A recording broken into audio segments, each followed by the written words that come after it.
heartbreaking and confusing day here in Israel. Joining me now is IDF retired Colonel Miri, currently the director of the International Institute for Counterterrorism at Reichman University. Thank you so much, Miri, for being with me. Give me your reaction to the press conference last night, where the Israeli leadership, including the prime minister, used repeatedly the word deal, indicating certainly to the country and to heartbroken family members that a deal was done.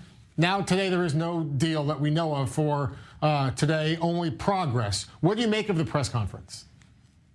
When we're looking at the different elements of the horrible situation we're in, it's as if we're looking for something clear, concise, I want to say structured. As I was listening to Owen and to the different criticisms, Jeff, am I allowed for a moment to criticize the media?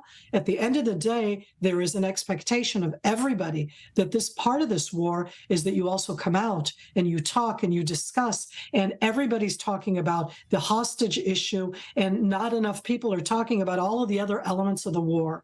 And in that case, I have to say that I really do feel there's an expectation for me as a person, as a human being, as an Israeli, that we only talk about the hostages. But I'm sorry, I'm also the director of an institute that focuses on counterterrorism, and we are in a war against the worst kind of terrorism. So out comes the prime minister and says the word deal. It's a deal with a terror organization. Has anybody put up the idea that there was a deal when they were talking at 8 p.m. and then you get into the logistics at 9 or 10 p.m. and figure that, oh, it isn't as set as you think, not because of Israel, but because of the other side. And this isn't to say that what happens in this case is good or bad. We need to talk to the public. We need to talk to the families of the hostages. We need to talk to Israelis. We need to talk to the international opinion. And Jeff, we also need to be very clear on what we're doing against Hamas terrorism and the implications of that. So to just cut it on and in and say, we made a huge mistake, as Owen said before, I am going to add in that the media are an additional aspect here. They've been hyping the whole hostage situation, and that just adds into it. And again, this isn't to blame anybody. That's how complex it is. Miri, would a truce, if it happens, if it's implemented, would it harm Israel's military objectives in your mind, in your analysis? So what we're talking about, the words do matter: pause, truce, ceasefire, in that sense.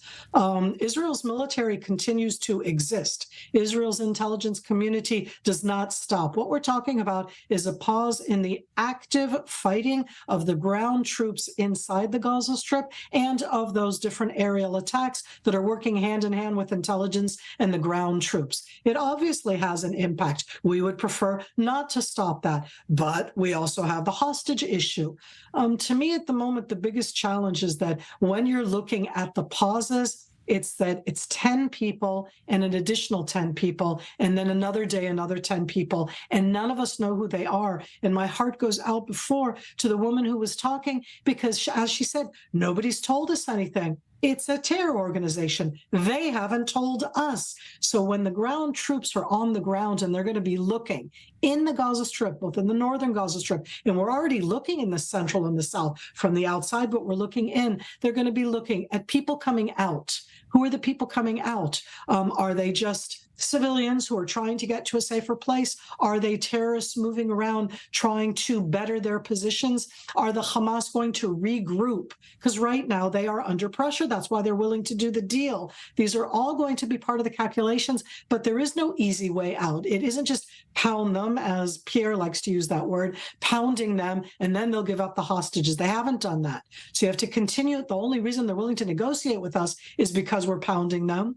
But hand in hand with that, it's going to be the negotiation. So that situation is soldiers on the ground looking at what's going to be vastly different activities for them than what they saw in the 3 weeks of the ground operation, staying safe, staying defensive, not hurting civilians, but not feeling that they're now sitting ducks for terrorists. Miri, I want to get your take there from where you're sitting at Reichman University on Sinwar personally, because so much of this comes to his personal calculation, his personal calculus, and acting rationally, that a multi-day pause in fighting, a multi-day break in exchange for hostages being released is, in his mind, a rational decision. Do you think Sinwar is going to be a rational actor here when it comes to signing on the agreement?